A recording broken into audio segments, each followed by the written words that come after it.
কি করে বুঝবে যে ঈশ্বর তোমার প্রার্থনা শুনছে এবং উনি তোমাকে সাহায্য করতে আসছেন? দেখো, সাধারণত আমরা ঈশ্বরকে তখনই ডাকি, তখনই ঈশ্বরের কাছে যাই যখন আমাদের প্রয়োজন হয়, যখন আমাদের কষ্ট হয়। যখন ভালো সময় চলে তখন ঈশ্বরকে সবাই মনে করে না। ঈশ্বরকে প্রার্থনা করি যখন খুব কষ্ট আমরা থাকি। এবার অনেকজন এটাও বলে যে ঈশ্বর বলে হয়তো কিছু নেই, বা ঈশ্বর আমার কথা শুনছে না, আমার ভাগ্য খারাপ। কিন্তু এমন কিন্তু সত্যি নয়।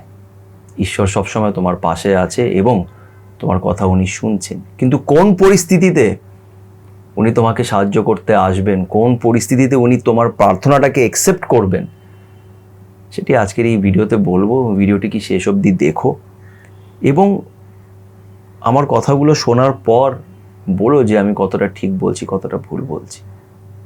আমাকে কমেন্ট করে জানিও। আজকের ভিডিওটা শেষ অবধি দেখো, বিকজ এই ভিডিওতে তোমরা অনেক প্রশ্নেরই উত্তর পাবে যদি খুব ঠান্ডা মাথায় ভেবে দেখো। তো চলো আর সময় নষ্ট না করে আজকের এই ভিডিওটি শুরু করা যাক। দেখো, আজকের এই ভিডিওটি আমি জাস্ট একটা ওপেন ডিসকাশন তোমাদের সাথে আমি করব। তোমরা আমাকে কমেন্ট করে কিন্তু অবশ্যই জানিও তোমাদের কি মতামত, আমার কথাগুলো কতটা তোমাদের ঠিক মনে হলো। দেখো, যখন আমাদের লাইফে কোনো প্রবলেম আসে, যখন সেই প্রবলেমটা আমরা সলভ করতে পারি না, তখন দেখবে অনেক সময় না এটা একটা সাইকোলজিক্যাল ব্যাপার, আমরা না কমপ্লেন করি, আর সেই কমপ্লেনটা করে কিন্তু আমাদের একটু রিলিফ হয়। মানে কাউকে আর পাচ্ছি না, কিছু করারও নেই, আমি ভগবানকেই গিয়ে কমপ্লেনটা করব যে আমার সাথে এরকম হচ্ছে, আমার কপালটা খারাপ। মানে নিজেকে একটা সিম্প্যাথেটিক ওয়েতে ভগবানের সামনে নিজেকে প্রেজেন্ট করা, হ্যাঁ, যে আমার সাথেই সবসময় খারাপ হয়, আমার সাথেই এরকম হচ্ছে, আমি এই কষ্টগুলো পাচ্ছি। আর এটা আমিও করেছি, এটা করে সত্যি খুব রিলিফ হয়। আমার তো খুব রিলিফ হতো কমপ্লেন করে, যে তুমি সবাইকে দেখছো কিন্তু তুমি, আমার কপালটাই সত্যি খারাপ। এই মুহূর্তে এটা হওয়াটা কি দরকার ছিল? এটা এখন হয়েছে, আমি খুব কষ্ট পাচ্ছি। তুমি খারাপ মানুষগুলোকে এগিয়ে নিয়ে যাচ্ছ, ভালো মানুষ, আমার মতন ভালো মানুষকে এগিয়ে নিয়ে যাচ্ছ না। এত চেষ্টা করছি, বারবার আমাকে হার দেখতে হচ্ছে। এরকম কমপ্লেন করে একটা স্যাটিসফ্যাকশন হতো। কিন্তু বিশ্বাস করো, ঈশ্বরের এতে কিছু যায় আসে না, তুমি যতই কমপ্লেন করে নাও, বিকজ ঈশ্বর ওটা দেখতে পারছে যেটা তুমি দেখতে পারছো না। আমার ফেলিয়ার্সগুলোই আজকে আমাকে একটু হলেও সাকসেসফুল বানিয়েছে।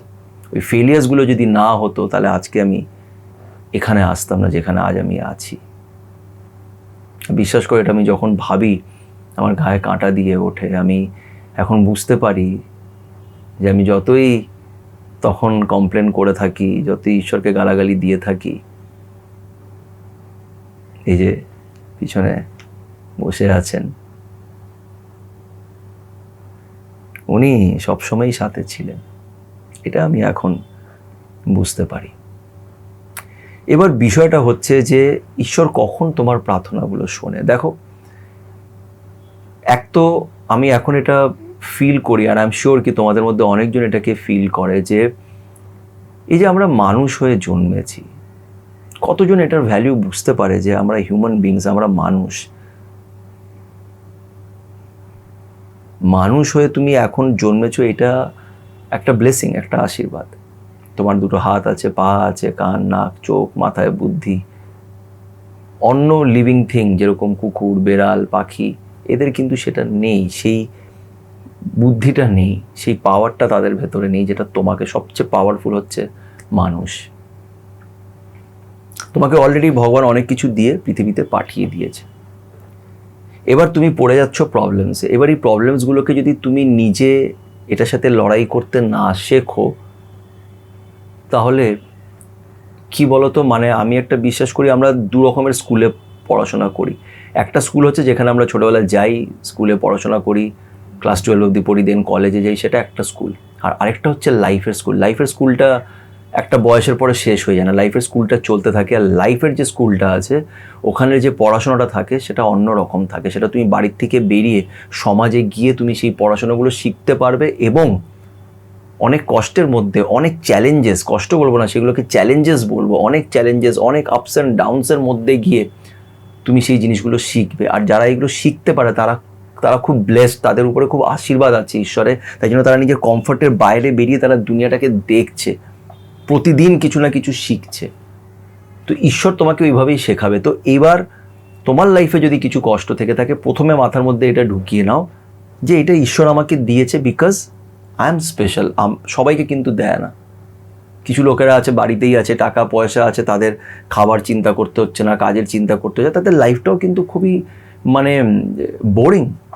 তার লাইফে কিন্তু অ্যাজ সাচ তোমার ছবি দেখে তাদের দেখে হয়তো তুমি ভাবছো যে খুব খুশি আছে, ভেতর থেকে তারা একদমই খুশি নেই, কারণ তাদের লাইফে কোনো চ্যালেঞ্জেস নেই। চ্যালেঞ্জেস না থাকা মানে লাইফের কোনো মানেই নেই।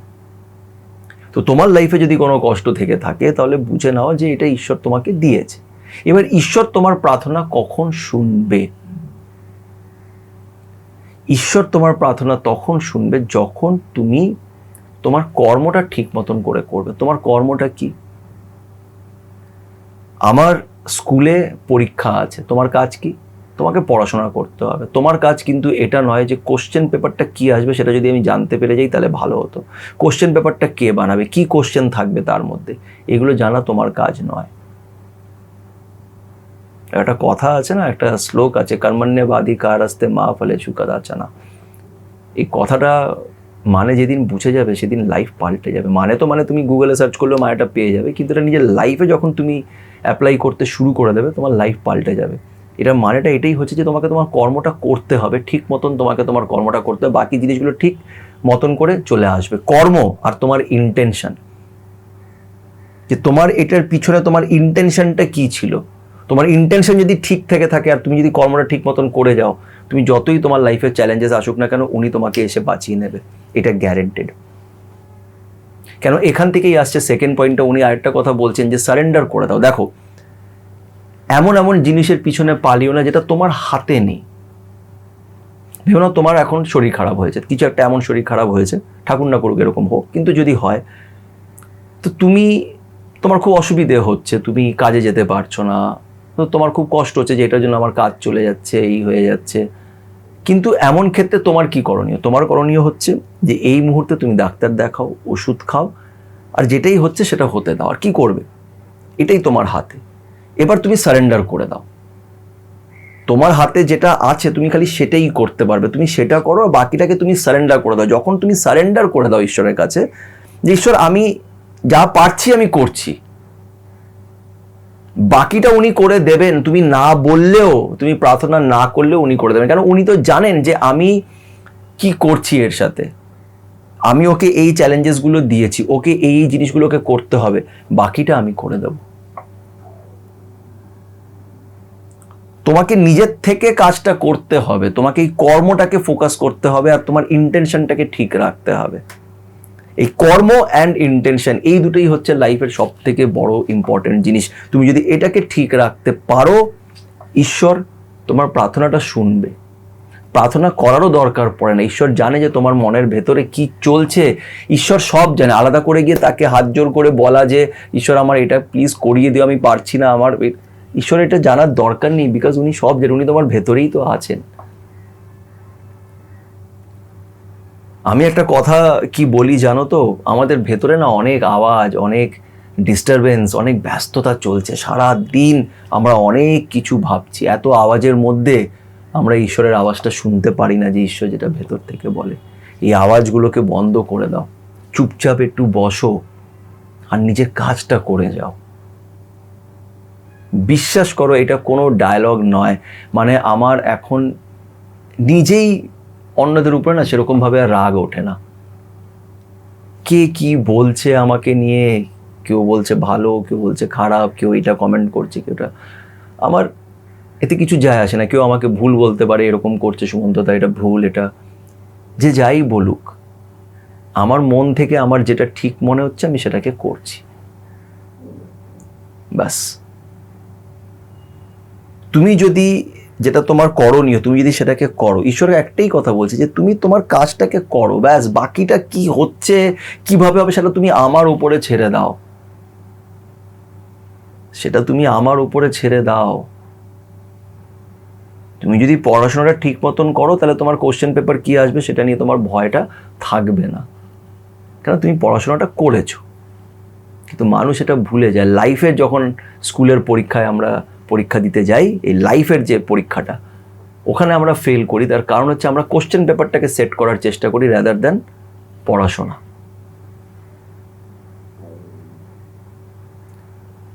নিজের কর্ম আর নিজের ইন্টেনশনটাকে ঠিক রাখা যদি আমরা রাখতে পারি, এর থেকে বড় জিনিস আর কিছু নেই। আর সারেন্ডার করে দাও। কোনো জিনিস তোমাকে চেতে হবে না, কোনো প্রার্থনা করতে হবে না।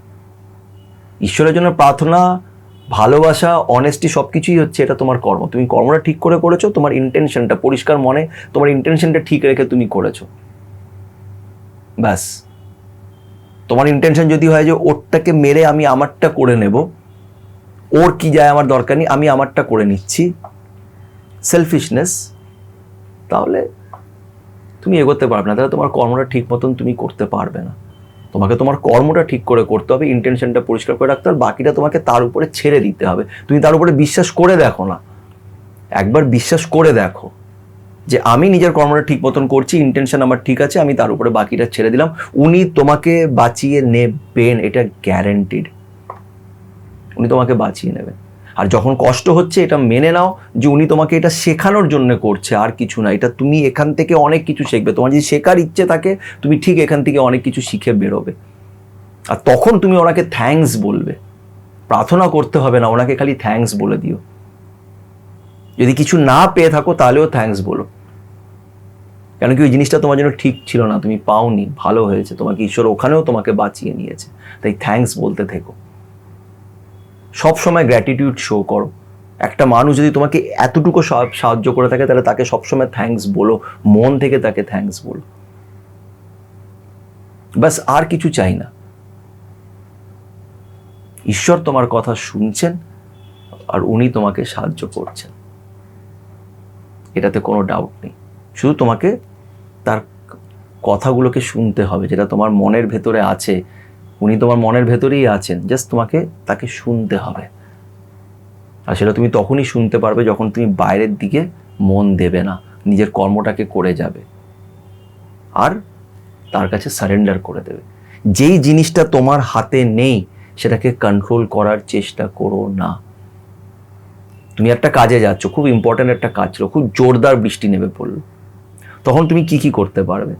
অনেকজন কি করে, গালাগালি দিতে শুরু করে, কপালকে দোষ দিতে শুরু করে, ভাগ্যটা খারাপ, এটা ওইটা সেটা। আর যারা পজিটিভ মাইন্ডসেটের হয়, যারা ঈশ্বরকে বিশ্বাস করে, তারা প্রথম কথা ভাবে যে হয়তো কোনো কারণ আছে যে আজকে বৃষ্টিটা হচ্ছে। ঠিক আছে, বৃষ্টি হচ্ছে, কি করতে হবে? ছাতা আছে, ছাতা নিয়ে যাও। কি হবে? জল কাদায় পাটা একটু নোংরা হবে, হবে, বাড়িতে গিয়ে ধুয়ে নেব, কি আছে? বৃষ্টি তো হচ্ছে, বৃষ্টিটাকে তো আমি আটকাতে পারবো না, এটা তো ন্যাচারাল ব্যাপার, নেচারের ব্যাপার। আমরা কি করতে পারি? এই যে তুমি যদি নিজেকে এইভাবে বুঝিয়ে নাও না, তোমার মনটা ওই মোমেন্টে শান্ত হয়ে যাবে। আর কিছু ভুল যদি হওয়ারও থাকে সেটা হবে না, কারণ তোমার মাইন্ডসেটটা নর্মাল হয়ে গেছে, তুমি কাম হয়ে গেছো। হচ্ছে বৃষ্টি, কি করা যেতে পারে? কি করা যেতে পারে?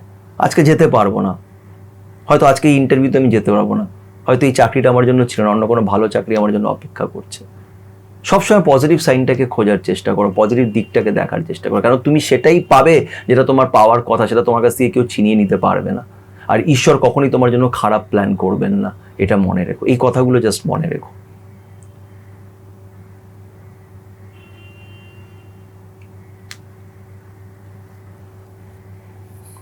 তো তুমি যদি এখন এরকম একটা কঠিন পরিস্থিতির মধ্যে দিয়ে, যদি এখন তোমার মনে হয় তুমি এরকম কঠিন পরিস্থিতির মধ্যে আছো, তাহলে মনে রেখো যে ঈশ্বর কিন্তু তোমার সাথে আছেন।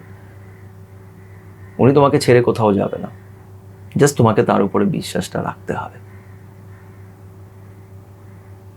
আমি জানি না কতটা আমি বোঝাতে পেরেছি, কিন্তু তোমাদের কি মতামত আমাকে অবশ্যই জানিও। যদি এই ভিডিওটার সাথে তোমরা রিলেট করতে পারো, যদি তোমাদেরও কিছু বলার থাকে, প্লিজ আমাকে কমেন্ট করে জানিও। আমি সবারই প্রায় কমেন্ট পড়ি, সবাইকে রিপ্লাই করা হয় না, এটা আমার একার জন্য পসিবল না সবাইকে রিপ্লাই করা, কিন্তু ভালো লাগে তোমরা অনেকজন অনেক কিছু ভালো ভালো কথা লেখো, যেগুলো আমিও তোমাদের কাছ থেকে জানতে পারি। তো thank you so much for that.